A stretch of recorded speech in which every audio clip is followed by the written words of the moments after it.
Hello guys, hello mga sisi, magluluto. Nandito tayo sa Alcasim ngayon sa aming friends, kay Dinos. Guys, magluluto kami ng pansit. Ayan. Wala kaming gabbage pero technique lang, lalagyan namin ng kus. Ayan. Tapos ito may laho kami ng manok, mayroong atay, of course may beans. Tapos syempre hindi mawawala yung sibuyas, bawang at ang pampasarap, magic sarap. Syempre hindi pwede ang walang kanton. Tapos bihon. Servers one. Yung guys, simulan na natin ang paggigisa. Guys, naglagay na ako ng mantika. Hintayin natin na uminit guys bago lalagyan natin yung sibuyas. Guys, simulan natin ang paggigisa. Lagyan natin ang Enjoy. Sambil. Kami gasel. Sawi gasel. Isa na patimplan ako. Ha? Ano ba na sa ito po ba? Himatalas mo son? Kung ba? Then, hindi mo dalo. Kagi mo.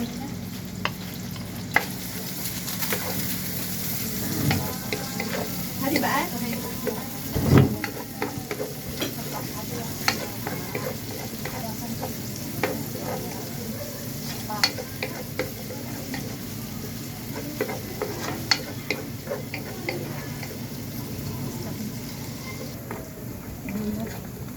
Guys, medyo talagay natin yung bawang. Hindi ka. Hindi mo nagamitin. Tapos hintayin natin pumula bago ilagay natin yung ibang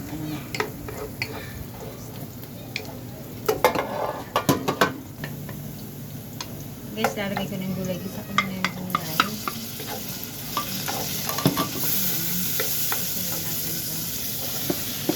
Tapos, guys, lagay ko na yung manok. Pupula-pulahin muna natin yung manok bago natin ilagay ang ibang ingredients.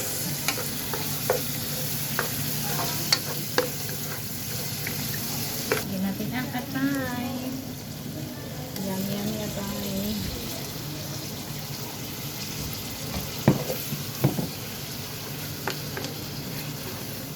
Isayin ko muna guys.